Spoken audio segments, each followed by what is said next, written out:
coming up here. Okay, Dennis Young, Primitive Substance Show, Series 2, very special guest, the very talented Tom Brislin, and what a career, and thank you very much for coming on. Oh, it's my pleasure. Thanks for having me on. Sure. So let's go back to the early days. You grew up in Dunellen? Dunellen, New Jersey. How about that? I'm a town over in South Plainfield right now. Oh, that's wild. Where I Yeah, live.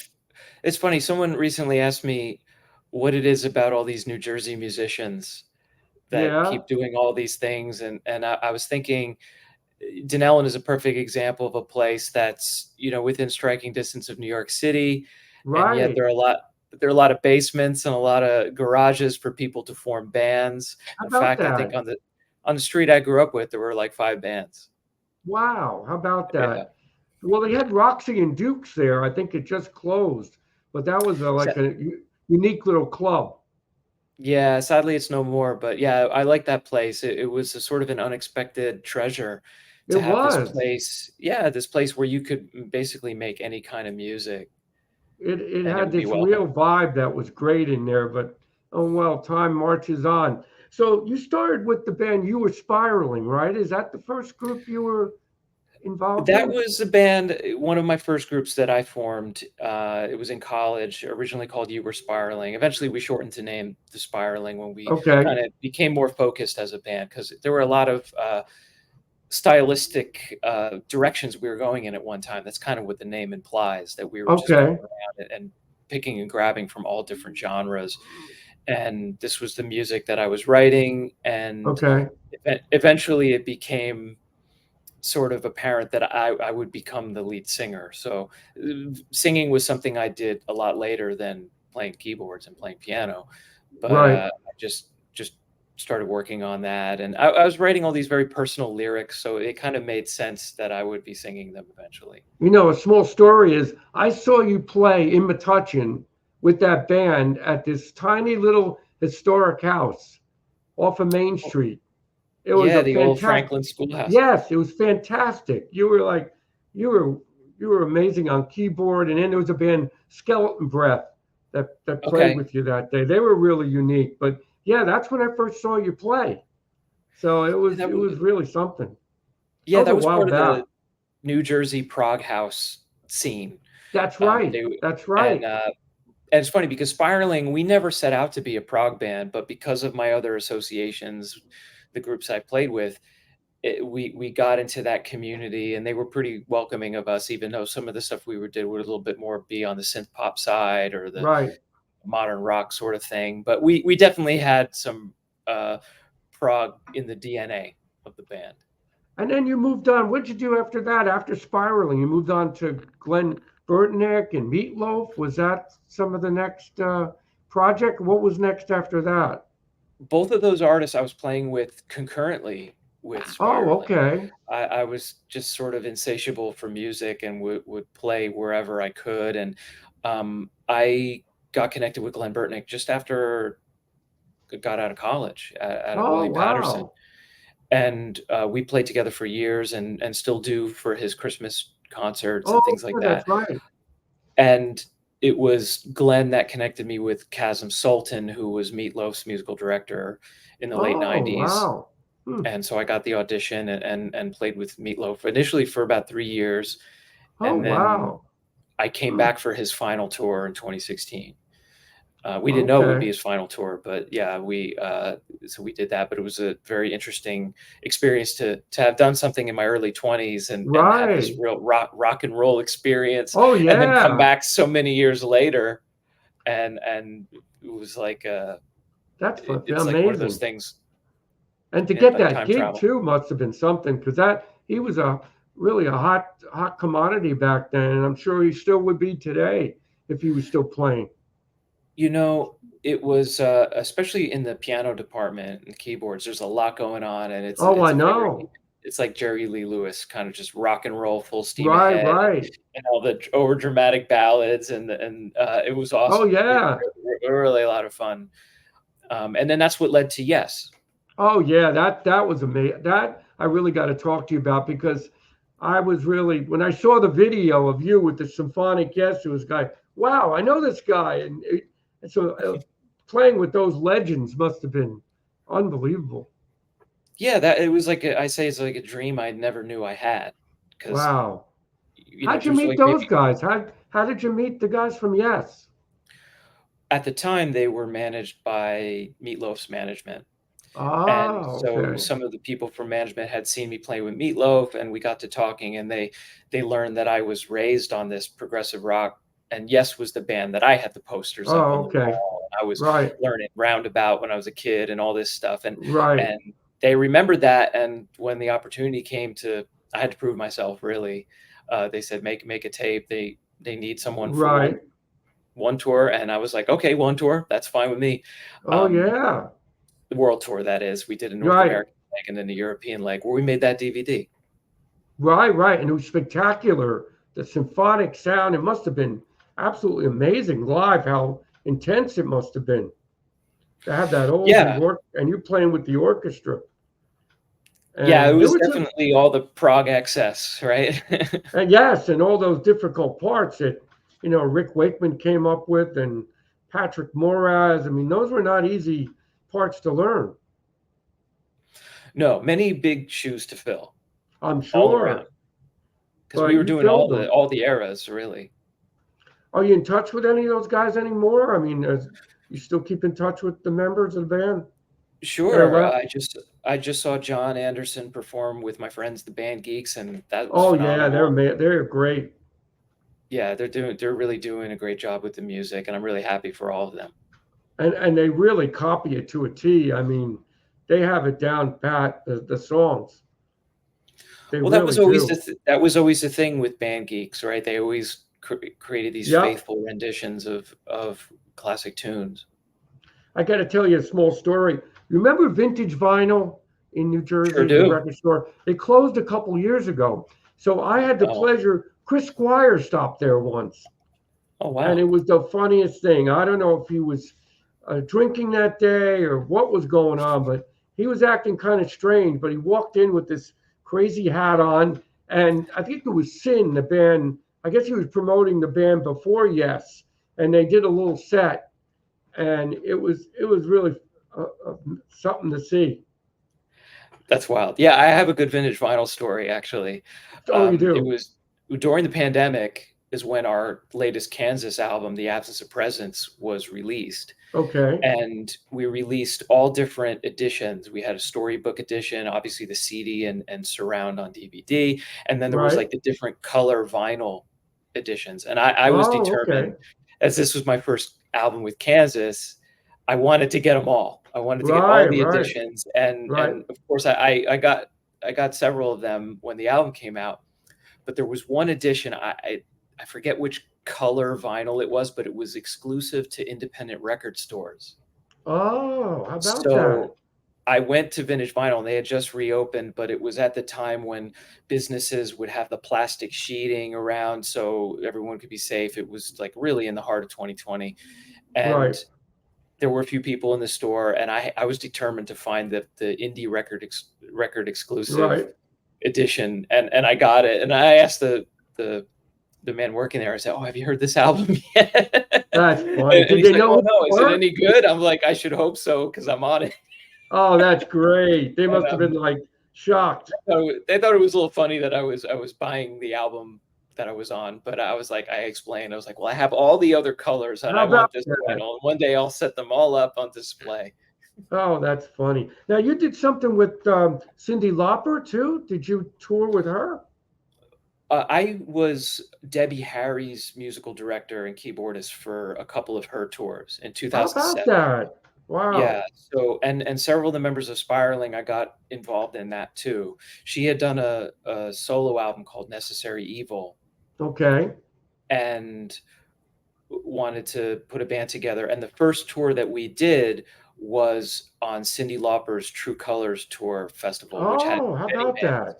So we did that tour in the summer, but so I got to see Cyndi Lauper perform on a nightly basis, which was awesome because she was Oh great. Her yeah. How fantastic. were they to work with? Pretty good. I mean, they were Well, easy to Debbie work was with. awesome. I mean, Debbie was, you know, such a class act and such a legend, although, you know, Oh, I she know. all that stuff. But she Still just wanted playing. to. Yeah, Blondie's still out there doing it, Yeah. but this was for, to do her solo catalog, and we came to play, and it was really straightforward and a lot of fun, and just a real compact sort of power pop experience. We just hit it. Oh, that's great. And And we you did a were, songwriting tour after that. oh, wow. That must have been fun. Yeah, I was watching on YouTube a recent Blondie show, and they still have it. Really Oh, great. definitely. I mean, they're still really doing it. And then did you do any more thing with spiraling after that? Was there any more? Did you do any more Spiraling, shows? we did several albums which we produced and released ourselves, and it was really my baby. I was writing the songs and Right. producer's chair, and we did a couple of full-length albums. One was called Transmitter from 2002, and then we did an EP called Challenging Stage in 2004, and then the final full-length album we did was called Time Travel Made Easy, which we released in 2008. And Okay. we actually disbanded shortly thereafter, and it's just sort of kind of that's been the state of it. We've reunited a couple times for Glenn Burtnick's Christmas shows, playing a couple Right. songs. But after Spiraling closed up shop, I moved to Nashville Oh, and okay. filled a place with instruments and made a solo album called Hurry Up and Smell the Roses, which came out in Now, 2012. now, where can we find these records? Are they available on Amazon or at major record outlets? Your Yeah, you records? can find them on Amazon, and obviously Oh, all the good. streaming services have them. And then I'm gonna check my it out. site, tombrislin.com, I have all this stuff that's still in print, Oh, that great. we can get on CD and digital. I'm gonna And make sure to and get there's some of those. a vinyl version of Hurry Up and Smell the Roses as well. Oh, wow. I'm gonna make sure to get those records because I'm sure they have a lot of great keyboard work that you do. Now, you also worked with Renaissance, right? Annie Yeah, Haslam? yeah, Wow. correct. And that's right after Spiraling broke up, and right Unreal. before I moved to Nashville. I got a call from Annie Haslam to join up with Renaissance for their 40th anniversary tour. Oh, And wow. they have great piano player Rafe Tessar, Right. and what they wanted me to do was to bring in the orchestrations and bring in the parts that they recorded with orchestras, and so that was Wow. my main role with Renaissance. They were one of my favorite bands back the prog era. I mean, her voice was just magical. Oh, Now, definitely. Yeah, Annie's great. does she still live in New Hope? I know she was living in that area at that time. I don't know if she's still there. She's still on the East Coast, and it's funny how a lot of the English progressive bands found a really passionate audience up and down the East Coast That's of the true. U.S. And there's a guy that just died. He was in Straub's, John Hawkins. He just John passed Hawkins. away. Hawkins, yeah, And he was a really good keyboardist on some of those famous Straub's records. yeah, and he was Heroin, also, again, heroin. another example of a musician who came to Right. Central New Jersey That's amazing. and to live here, of all places. That's right. And so now we can move on. Did you do anything with, I think, with Styx? Did you play with them also? I filled in on a couple shows, for John Blasucci, who's playing keyboards with Dennis DeYoung and the Music of Styx, Right. along with my friend Jimmy Leahy, who I've played with Glenn Burtnick for many Oh, years. okay. And they just needed another keyboardist for about 3 shows. So I got to play that cool Styx music. A lot of fun to play, and a Oh, lot of fun yes. to work with Dennis too, because he was still playing some keys on the shows, but sometimes Okay. he just liked to step out and be a front man. So there was plenty of other keyboard work to be done on stage for that. I love that song, Come Sail Away. And they had some other great hits.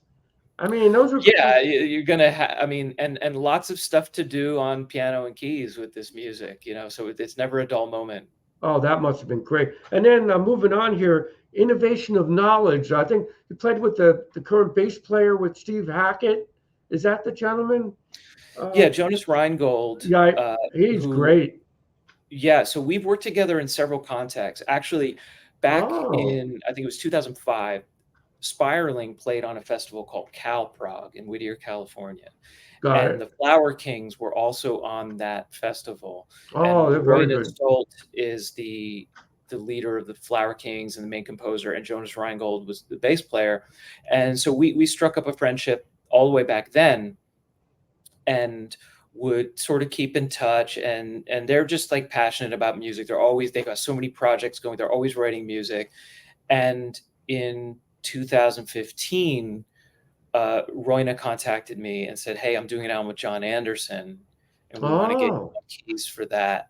So I flew to Sweden. This oh, how wasn't just lucky a is that? remote thing. So I Great. recorded with everybody. John stayed on the West Coast Right. and did parts there, but with Royna and Jonas, we recorded in this beautiful studio, very remote, out, and it Oh, was that's the trains and wow. automobiles for me to go there. And so we did a lot. There were a lot of notes to play, I'm so it was sure there were. a lot of heavy progressive stuff. And that album, Invention of Knowledge, came out, I think, a year later. But what that led to was a project that we did called The Sea Within, Okay. with Roy and Jonas and with Marco Miniman on drums, and initially Daniel Gildenlau from Pain of Salvation, and then also Casey McPherson from Flying Colors on vocals. Oh, So wow. it was a collaboration of us, and we did an album, self-titled album, on Inside Out Records, Oh, I know which them. came out in 2018, and we did a performance at Night of the Prague in Lorelei, Germany. Oh, And it was boy, that must have been something. that show that the head of our label, Thomas Faber, he saw it and recommended me for Kansas. Oh, how So about that was that? sort of the line of things, how it went. That's And amazing how that goes so, when you're with somebody like that. And I did an interview with Marcus Rudder from, I guess he plays with Stickman, and mhm. that was really good. But he reminds me a little bit of that kind of music. Wow, so that's how you met the guys from Kansas, right? Through that whole connection. Yeah, I mean, there were some loose, like they knew about me because I played with Camel Oh, I in know them well 2003. too. Yeah, and Oh, wow. Richard Williams was performing uh, at Nearfest, another progressive festival that's no longer around, but it was a great festival. And I played there with Camel. So he had seen me. And so my name had been in their memory banks for a while. But when their opportunity came, I got the call from Phil Ehart, said, "We'd like you to Oh, join how can you turn Kansas." that down? That's a great gig. Wow. So how long have you been playing with Kansas now? 5 years. And Wow. I'm in How number six about now. that? Yeah, time flies, really. Yeah. And so how many records have you recorded? Have you recorded records with them? We did the first studio album that I'm on and performed and wrote with them is The Absence of Presence. Came out in Okay. 2020. And then the next year we did Point of No Return Live and Beyond. Okay, I've seen So that. nice big live album. And then in 2022, the band released a box set called Another Fork in the Road, 50 Years of Oh, Kansas. And wow. for that, we did a new recording of Can I Tell You, which was the song that really got Kansas started in this whole career, and in the fact that that was the demo tape that got them signed by Don Kirshner. Oh, wow. So we thought that would be a fitting tune to revisit, Oh, yeah, since that's kind absolutely. of the start of everything. So still the original members in the band? I know you still have the drummer, right? Phil Earhart Phil, still there? Phil Hart is still the drummer and band leader. He's taking some time off because he had a heart attack back in Oh February, my and gosh. he's Okay. recovering really well. But he's Good just to hear building. that. Yeah, he's building everything back up, and he's still running the show. He's still, How about um, that? yeah, he's still our manager and everything. And Richard Williams on guitar. Oh yeah, I know him. Billy Greer's been on bass for 40 years with this band. Holy Uh, smoke. yeah, so he's with us. Um, Eric Holmquist is filling in for Phil on drums. Okay. We have Ronnie Platt is the lead singer. He's been with the band since 2015, Okay. and he also plays some keys. Um, Zach Rizvi, who was in the Mhm. band when I joined. He's the second guitar player, but he also was the producer of the last couple studio albums Got it. and a principal songwriter. He had stepped out of the band during the pandemic for a couple of years, but he's back with us now. The newest member is Joe Denenzone on violin. And starting last year, they made me the musical director of the band, since we've Oh, had wow.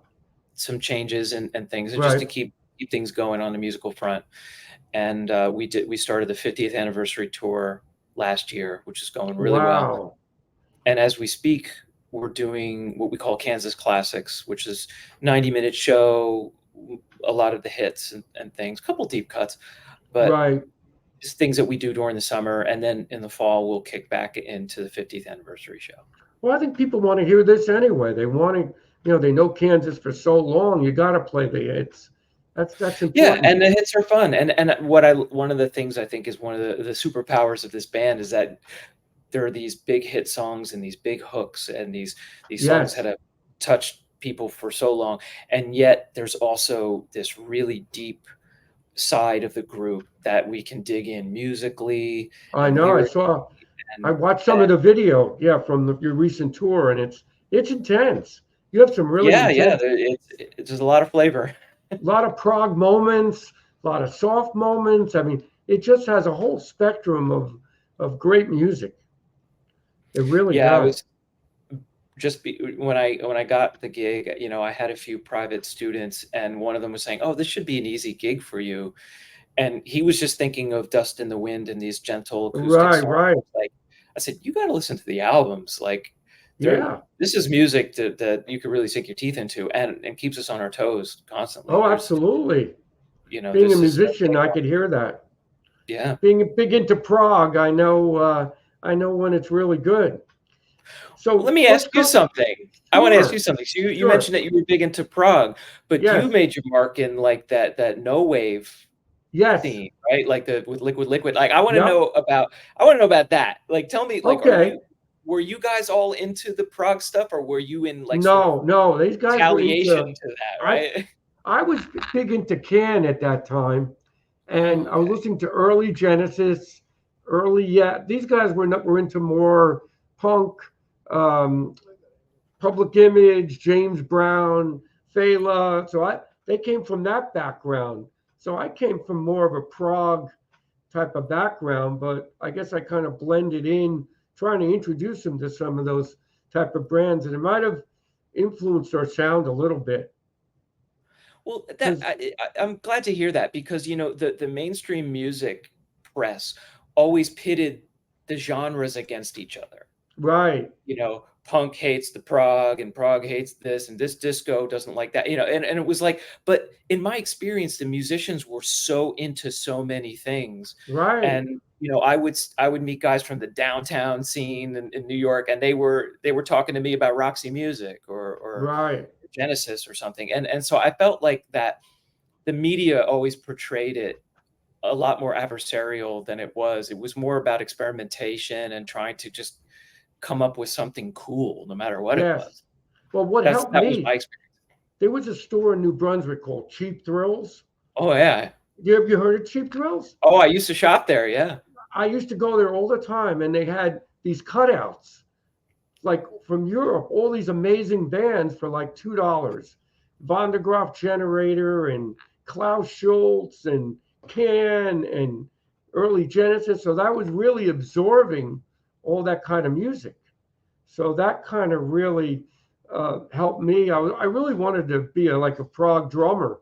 That was my dream, and it Oh never wow. happened. But this came up, and we just flowed with it. I went with the whole thing. That's really cool. So, and you know that we got ripped off from Grandmaster Flash, White Lines, and that whole debacle. But, you know, for that, I think our music has stood up. It's amazing. Yeah, I mean, and that was how I discovered you, of course, How about because as a that? kid, hearing White Lines on the radio all the time, and then later discovering that, again, it was, you guys were in the heart of New York City We and what was were. happening at the time, Yeah, it and was exciting. yeah, Because there was no computerized music. Everybody went out. People were listening to the radio more, vinyl, cassettes were just coming out, and the crowds were really exciting. And I think the big beat was happening back then. It was really about rhythm and tribal music and dub. Dub was big too. Dub reggae. That was a Yeah. really big thing in the city. So that was kind of our influences, and it just naturally happened how our sound happened. I can't explain it. We had reunion shows in 2003, and then we played in 2009, and then we had this final show at Madison Square Garden, believe it or not. We opened up for LCD Sound System, but we only had a 15-minute set, and then they kicked us off the stage. And that was you it. achieved something on my bucket list, playing MSG. You know, Okay. that's part of the dream, especially when I you hope grow you up where do. we live. You know. Yeah, it is. It was amazing. I never thought, a band like us would ever at the end, our last show, be at Madison Square Garden, of all places. Some vindication. Yes. And then the other thing I just heard is the Olympics are happening and they're doing breakdancing, as one of the and they might use Cavern for one of the songs. I'm not sure yet, but that would be That exciting. would be very cool. That would be really awesome. So it's been an interesting ride, and you too. I mean, you've done it all with all these amazing musicians in Prague and music. Yeah, and again, that experience of like, see, my older siblings had all the 70s records, and that was my introduction to Right, music. Warner, Yes, right, Kansas, BLP. And then, but for me, when I discovered music on my own, it was the 80s, and it was hearing songs like White Lines or the Police or Men at Work or Duran Duran, and so synth pop, power pop, all these things that were right. becoming part of the scene in the 80s. And yeah, I was like, some of the first concerts I saw had breakdancers as an opening act. How about that? Yeah, Plainfield High School, New Edition. My brother did lights. Oh my He's like, gosh! here comes the New Wow. Edition, 85, I think it was. And so that was, and I'm sure I tried my hand at the breaking on the cardboard At myself the end, for a while. I think at the end when Light Lines was big, we played at a couple of these. We played at a black club in Newark, and we played only 3 songs. We didn't come on till 4 in the morning. They had a curtain, and when they opened the curtain, they couldn't believe it was 4 white guys playing this kind of music. It was it's cool stuff. And again, it's bizarre. But this doesn't shock me when it comes to New Jersey and coming Right. up. It's like everybody is just looking to put on a show, collaborate, do something cool. That was what it was about, right? And we're part of that, the New Jersey. Do you know David Rosenthal? Oh yeah, very well. Yeah, because I tried to get an interview with him. I know he's finished up the Billy Joel tours. He went to my high school, John P. Stevens. Isn't that funny? Oh, okay. And I actually had a jam with him in high school. That was fun. He was playing hoedown. At 16, he was actually playing hoedown on a Moog, and he was something. Yeah, I mean, to be, I guess, the only other keyboard player to play with Billy Joel, it tells you something, Yeah, right? isn't that amazing? And David, he's been very important in the scene of touring keyboard players because I'm sure. he's been at the vanguard of using MIDI and putting together systems. I mean, he's the cat, really. Oh yeah.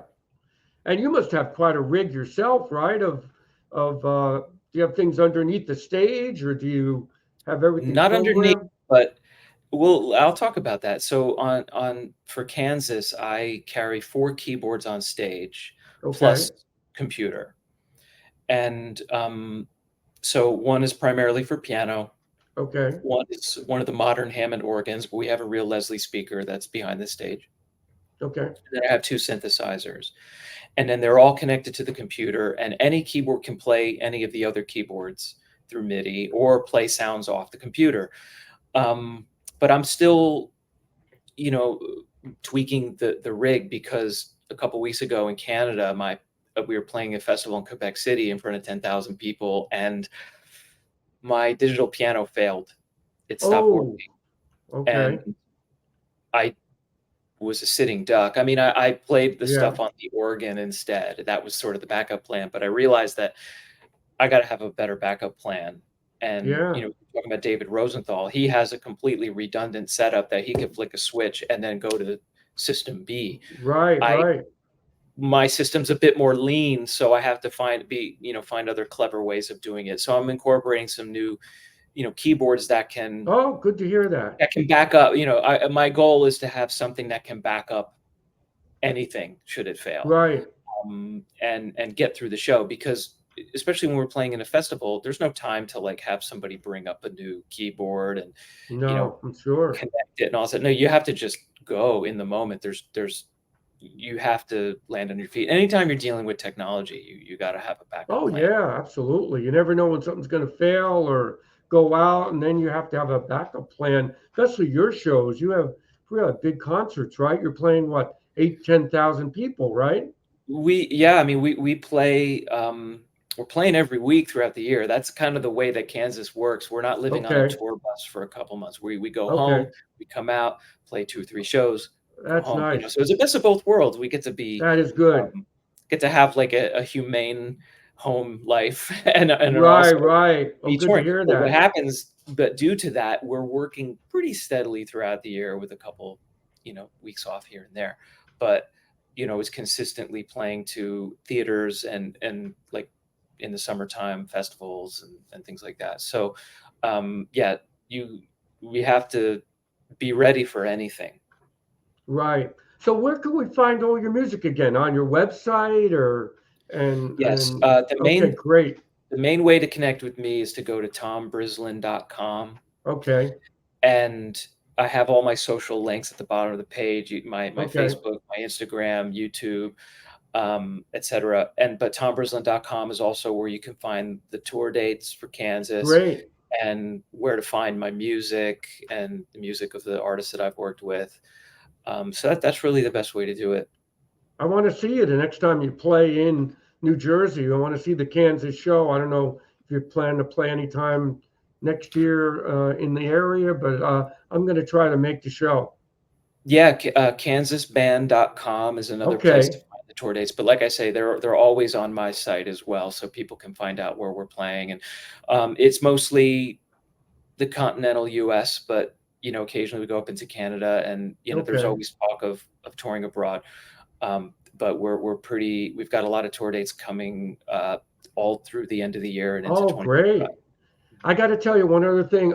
You're into vintage keyboards, right? Seeing Oh, them big or time, yeah. well, there's a place in Pennsylvania. It's called the EMEAPP. It's a museum. Have you been there? I have not, but I can't Oh wait my to gosh, go.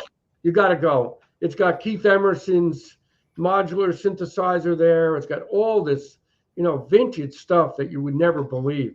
So if you get a Kidding. chance, I'll get you Yeah. the information, a guy to talk to, if Oh, you're ever in sure. the Yeah, it'd area. be like a kid in a candy store and Oh place my like that. gosh, it's just phenomenal. And then they have all the amplifiers and stuff from the Who and Rick Wakeman's gear, and I don't know where this gentleman gets the money for all this, but they're turning it into a museum. But you can get private tours That's if amazing. so. If you're interested, I'll get you the guy's name if you're ever in the Philly area, or you would enjoy it. Oh, I'm sure. Definitely. So, Tom, this has been a pleasure. Thank you for doing this. Oh, thank you, And Dennis. Good I talking hope to to you. get some other great artists like yourself to come on and talk about their music. And it's great seeing you again, somebody from New Jersey, and and good luck with the rest of the tour. Thank you. Thanks again for Thanks having me again. on. Thanks for doing this again. Take care Got it. now. Bye bye. You too. Bye. Bye bye.